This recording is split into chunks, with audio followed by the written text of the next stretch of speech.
Bismillah ar-Rahman ar-Rahim. Ladies and gentlemen, I, Farooq Arslan Siddiqui, the coordinator of this conference, welcome you all at the 4th Pakistan Future Leader Conference 2004. Welcome and Khush Amdeed. Right now we are in the historical Sheldonian Theatre, which is exquisite Grade 1 building and is the hall for the official ceremonies of the University of Oxford. Not only Sheldonian, the whole city of Oxford is itself historical, equipped with a number of libraries, museums, and gardens with broad economic base. Now, I would like to invite a person with whose efforts this conference has become possible, Mr. Faraz Janan Khattak. He is the elected president of Oxford University Pakistan Society, which is the platform of representation of Pakistani students studying at University of Oxford. We should not forget that he is also the chairman of this conference. With your warm applause, Faraz Janan Khattak.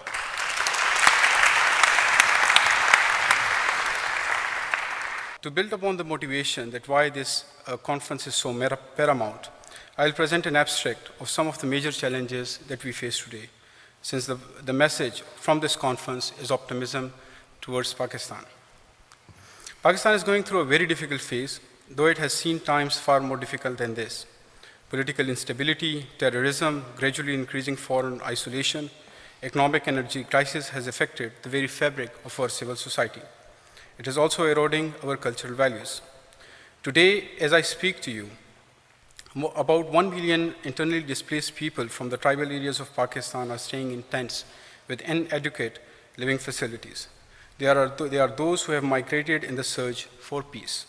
I am thankful to the World Congress of Overseas Pakistanis, particularly to its co-chairman, Sayyid Qamar Raza, who has helped us and made this conference possible.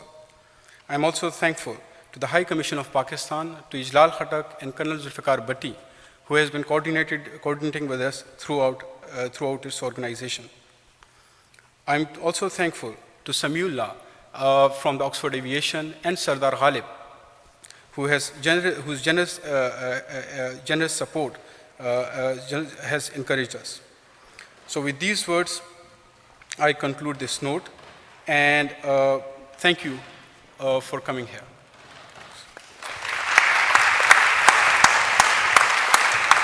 Thank you very much, Faraz, for your kind words and the welcome note.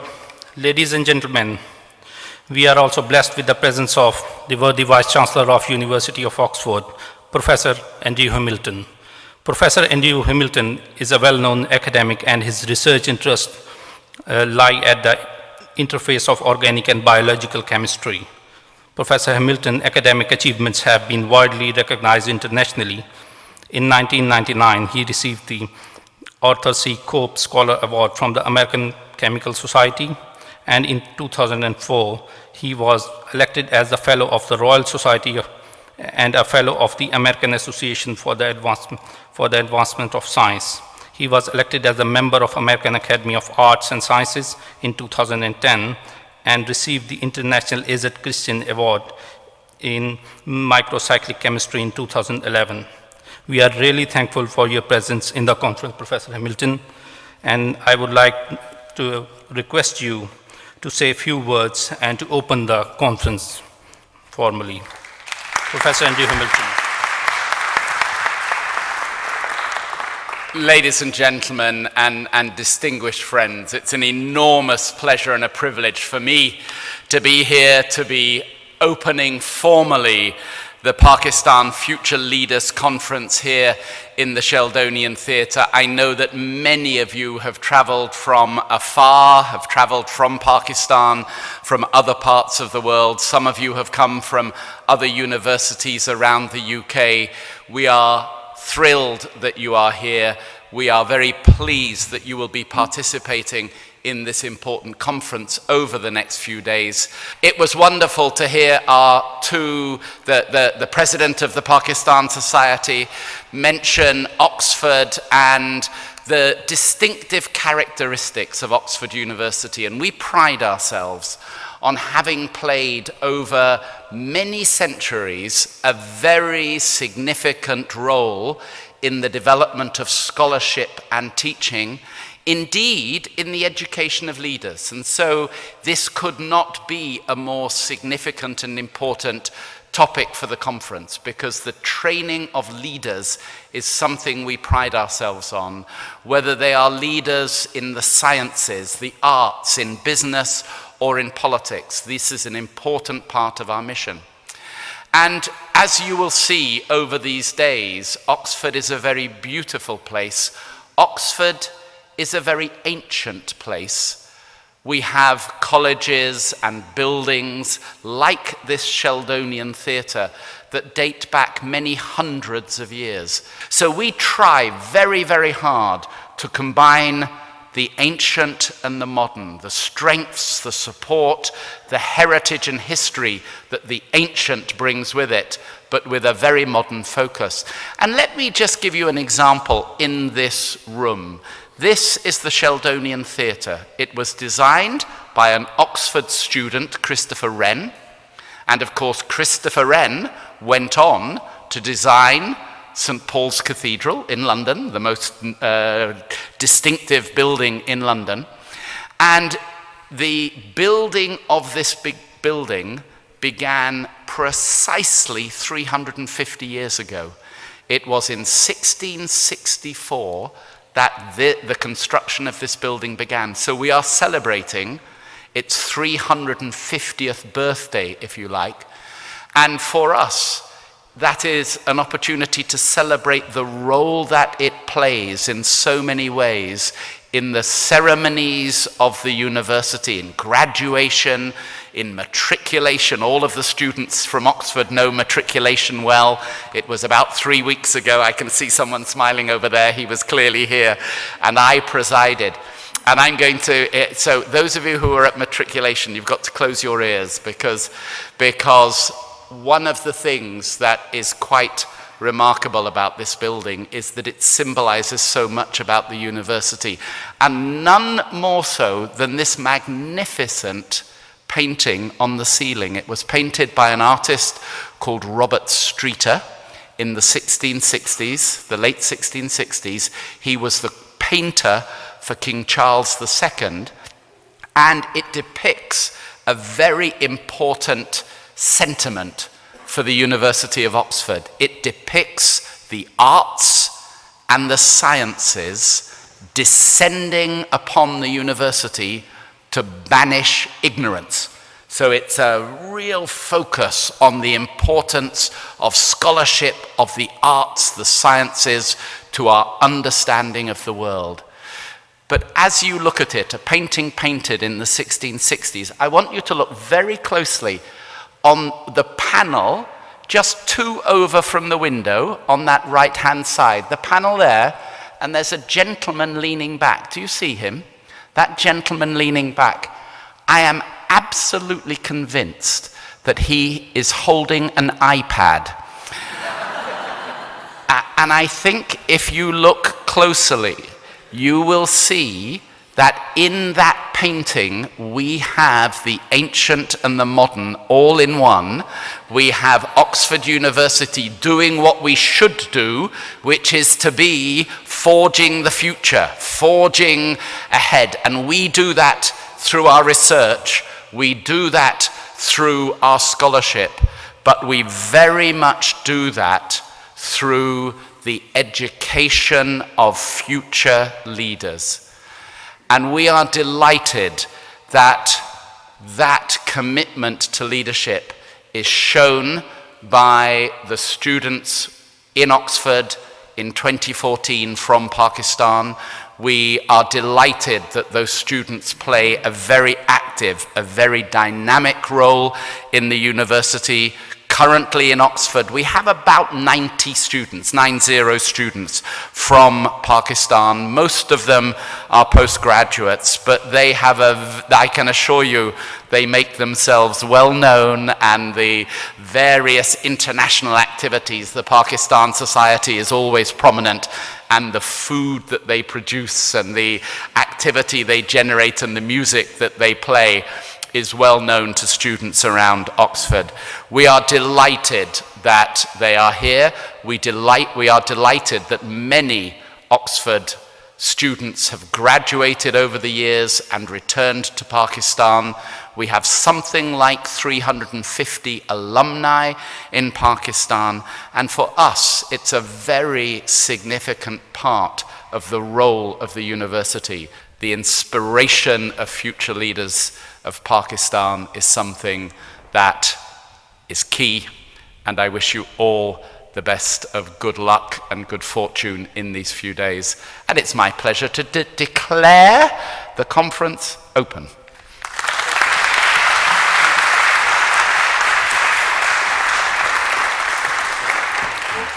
With a warm applause, Mr. Muhammad Niaz Abbasi, the Lord Mayor of Oxford.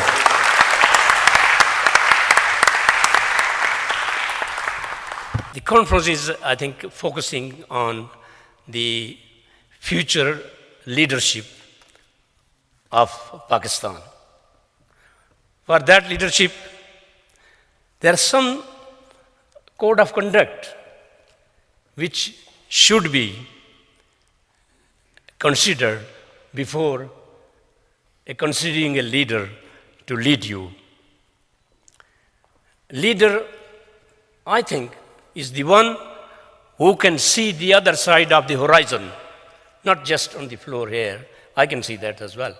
But my leader should be who can see the other side of the horizon so that he can tell the nation that what danger is going to come up and what we're going to face, what problem we're going to face, and to find the solution for that.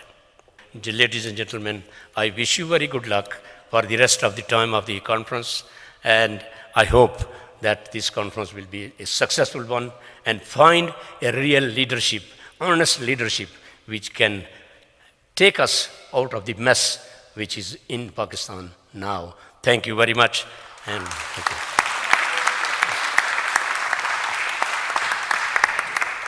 We are also blessed with the presence of His Excellency, the High Commissioner for Pakistan in the United Kingdom, Mr. Ibn Abbas.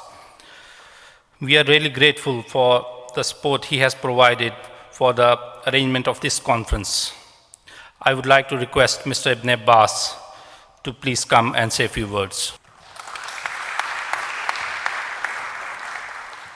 I'm grateful for this occasion to be present here when, this is inaugural, and I think the inaugural has been done by the Vice Chancellor and the Lord Mayor. I can only say that, of course, Mr. Vice Chancellor, this Oxford University is a name which is very familiar to each Pakistani, because as you said, 350 alumni of this university, and some of those leading figures have left a lasting imprint on our polity, on our social fabric. So I think this is, no doubt, a very common home name for every Pakistani, Oxford University. Oxford University is not the only link between Pakistan and United Kingdom. We have several other links, and amongst them, the strongest bond is the Pakistani diaspora. We have over 1 million and a very successful diaspora. And you can see, if you turn on your right, Vice Chancellor, you'll see the Lord Mayor, you will see the Member of Parliament, European Parliament, and so many others. We have about 7 members of House of Lords, 7 members of Parliament, House of Commons, and over 300 councillors and mayors. So I think this is something to rejoice, and we are very proud of what the community is doing. I would like to end my talk with the advice given by the great visionary leader, the great statesman of his time, and epoch-making history, epoch-making personality, which is Muhammad Ali Jinnah, Qaid-e-Azam Muhammad Ali Jinnah. And I will quote what he addressed, what he said to his youth. Quote, "My young friends, I look forward to you as the real makers of Pakistan. Do not be exploited and do not be misled. Create amongst yourselves complete unity and solidarity. Set an example of what youth can do. Your main occupation should be in fairness to yourself, to your parents, in fairness to the state, to devote your attention to your studies. End of quote. My request to you, dear compatriots, young students, is one, and that is make the best of the opportunities you have here. And a small advice on which I'm going to conclude is, please be respectful to the local laws here. Please be mindful of the local sensitivities and remain within the realms of the local laws. So that's the best way to go forward. Before I take my seat, I would say that this is the way to go forward if you are part of the mainstream. Do not try to stay away or out of the mainstream, because then you will be left out. With this, I would thank you all for your patient hearing, and once again, thank you very much, Janan, for this opportunity. Thank you, sir. Thank you very much, Excellency, for your kind words. We are also having with us Mr. Sajjad Haider Karim. Mr. Karim has been elected twice as a member of European Parliament and is recognized as the first British Muslim in the European Parliament.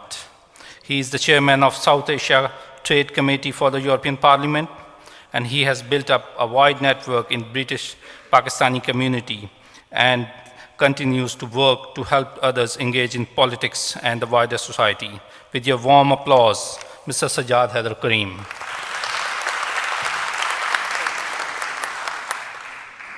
Vice-Chancellor, a 300-year-old iPad.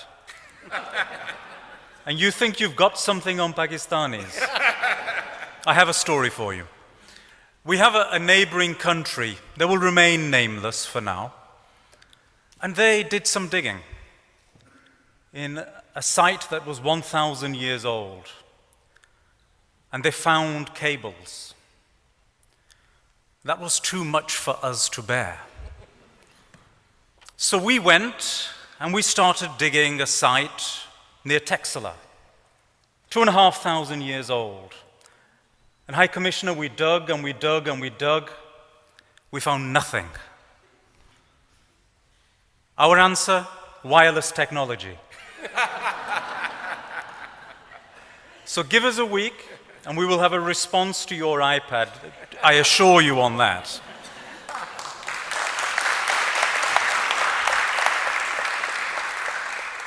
I have the good fortune of having so many young people and leaders and future leaders sat in front of me today, and an opportunity just to share a few thoughts. You know, I thought that once I was elected as a parliamentarian, I would become a leader. No, it doesn't work that way. It's very different. I started my political life at the age of 7, going leafleting door to door, knocking door to door. Sometimes in the bitter cold, sometimes with colleagues who had no real understanding as to why I was doing what I was doing at that age. And sometimes I didn't really understand why I was doing what I was doing. But what is it about leaders? What is going to stand each and every one of you out from the others? I grew up in an era where a verse from a poem, "Seize the day," had value, it had meaning. Today, as I look around Europe, or indeed the globe, I don't see any shortage of leaders. What I see a shortage of is leadership from those people who are in those positions. Have we lost the ability to have the vision that our forefathers had? What has happened? There's something somewhere, a change has taken place. How are you going to reverse that? How is it going to be different? Incidentally, another lesson I learnt is that it's always dangerous for a politician to be stood between an audience and their dinner, so I'm not going to take too long. I will be done very soon indeed. But as I look at all of these things and I sometimes see world leaders in front of me, sometimes sharing platforms with me, and I have to ask myself these questions. It's all too easy to keep presenting the problems time and time again. I look at Pakistan, for instance, and I see a country where today a very precious relationship between the state and the citizen has been broken. And High Commissioner, I don't use those words lightly. For the average, ordinary Pakistani, that relationship today is broken. If that person, an individual, suffers an illness of a serious sort, they are on their own. The state has no real role to play. If somebody is a breadwinner in their family and they suffer a fatality, their family is on their own. The state has no role to play or solution to offer them. If an individual falls the victim of a crime, the state is not going to deliver justice to them as of right. They may be able to get justice, but they will have to go and get it with their own strength. The state has no role to play. And of course, here in the United Kingdom, I grew up learning about cradle to the grave. And it wasn't about welfare provision, it was about ensuring that the individual's relationship with the state remained strong and cemented from the cradle to the grave. How are you going to deliver that in Pakistan? Is a question you today need to ask yourselves. Because what happens when I meet a fellow Brit, I may have no connection with that Britisher, other than the fact that he or she is also British. And that connection binds us instantly. Today, when a Pakistani meets another Pakistani, other than goodwill, what do you have to bind yourselves to one another? Is it any wonder that we are seeing a huge rise in the sorts of crime and so many other social issues that are taking place? When you don't have those moral binds in the way that you used to have, that I remember from the 70s and the 80s as a young child in Pakistan. So where are the solutions going to come from?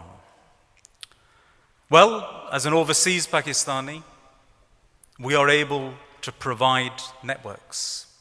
And that is why I am certainly associating myself with the World Congress of Overseas Pakistanis. You have available to you a tremendous resource spread right across the globe. But unfortunately today, unlike China, unlike India, unlike Brazil, rather than take that resource as a starting point to rebuild your country, we have been made into second-class citizens in Pakistan. Take this message back with you when you ultimately do return. Because this resource can very easily be lost to everybody's detriment, mine and yours. Where is that leadership going to come from? Where are you going to get the vision? Well, it's from places like this. There's very little an individual like me can really instill or inspire in you.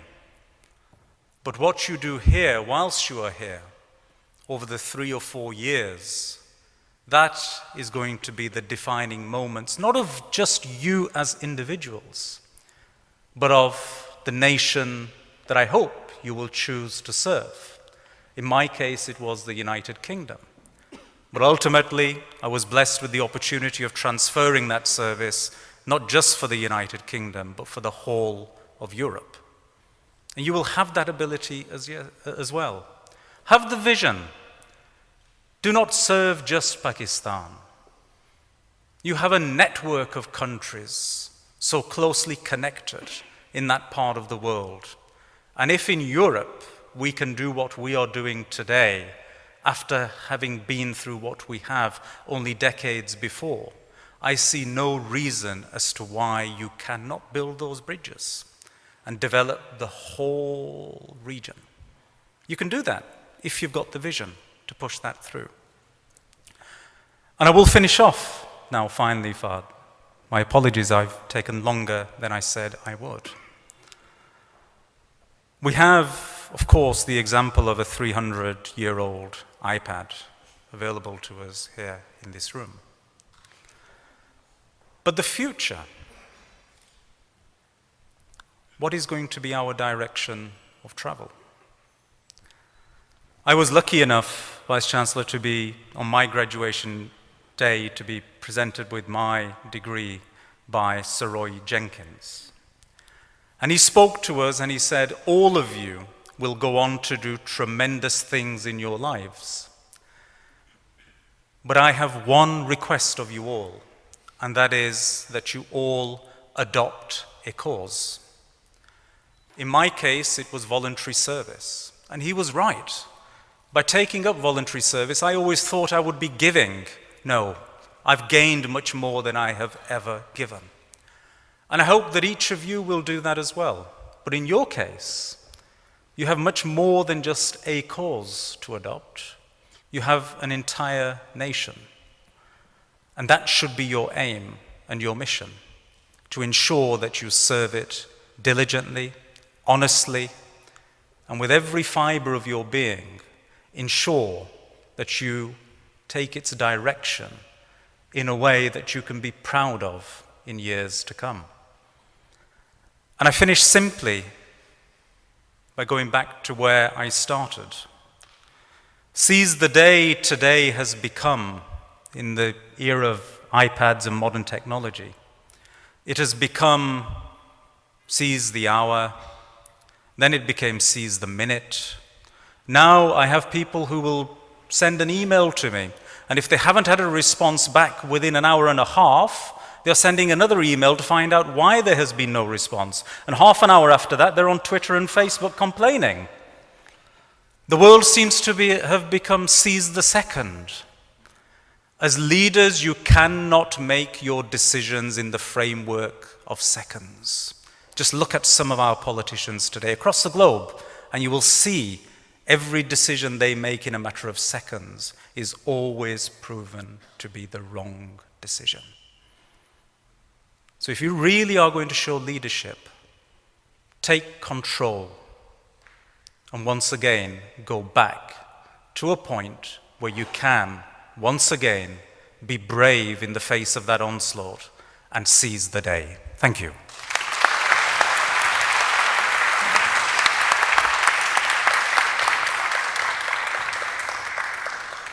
Now comes the time for the award ceremony for the people who have really contributed for making this conference successful, along with those whose services are remarkable for their respective fields of interest.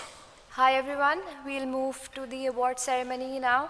These awards are a token of love, affection and encouragement to some of the individuals, Pakistani individuals, whose successes needs to be celebrated. Can I please have the Vice Chancellor to present these awards? The first award is the British Pakistani Leadership Award, and it goes to a very distinguished parliamentarian, which is Sajjad Karim.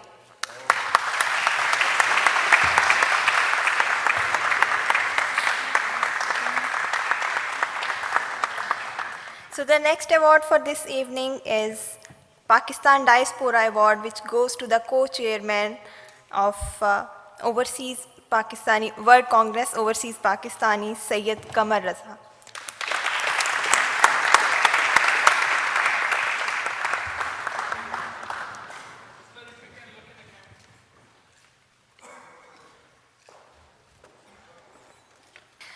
The next award is Pakistan Treasure Award, which goes to the music legend Zuhaib Hassan.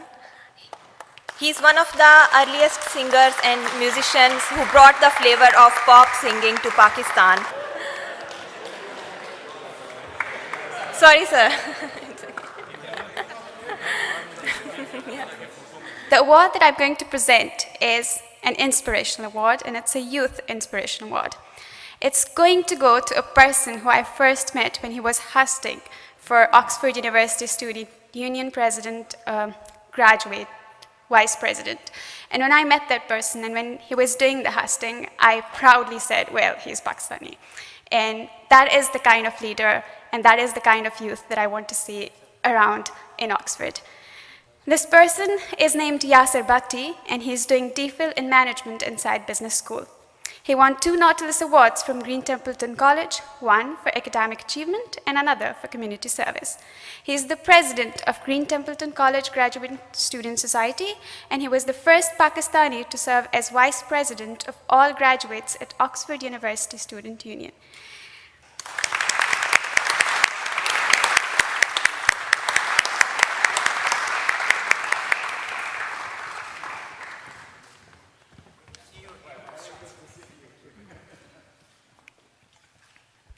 Oxford University Pakistan Society has announced a special award, that is Women Leadership Award, for a Pakistani female student here at the University of Oxford.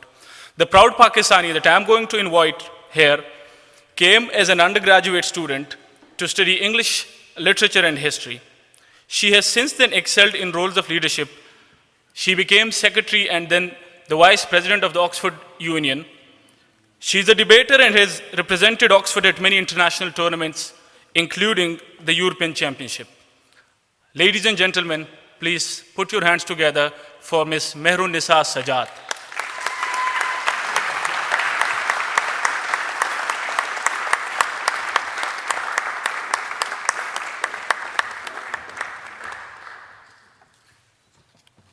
This award is named as the Youth Leadership Award, and the gentleman that has been selected for this award worked day and night to ensure the successful and smooth organization of this conference. Ladies and gentlemen, please welcome none other than Mr. Faraz Janan Khatak, the president of Oxford University Pakistan Society.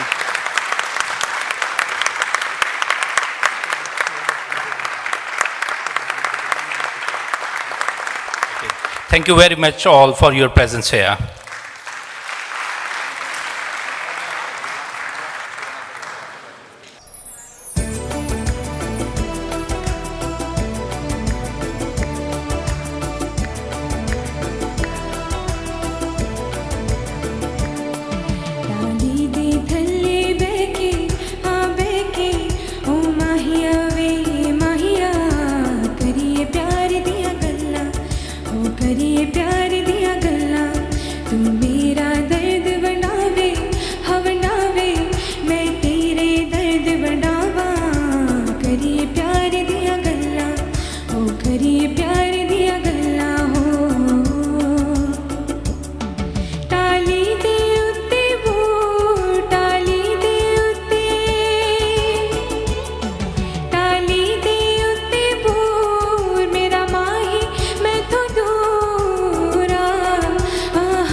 You need to create a think tank.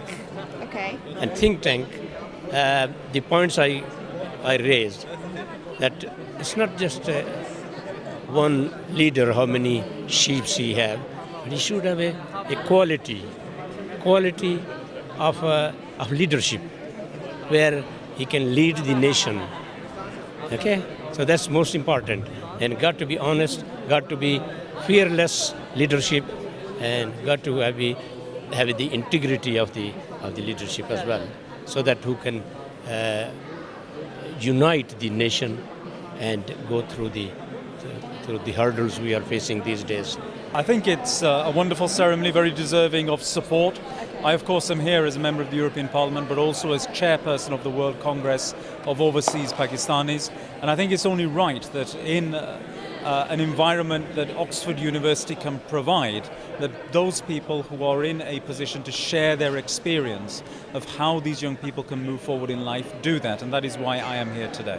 So how do you see the rise of the future leaders of Pakistan? No, it's great to be here, and I think it was very befitting, to be attending a ceremony or an occasion where, so many Pakistanis have gathered, and they are looking towards future. I think, that's the way to go forward. So I think it was great for me to be part of it, and I expect some very positive things coming out of this conference the next 2 days.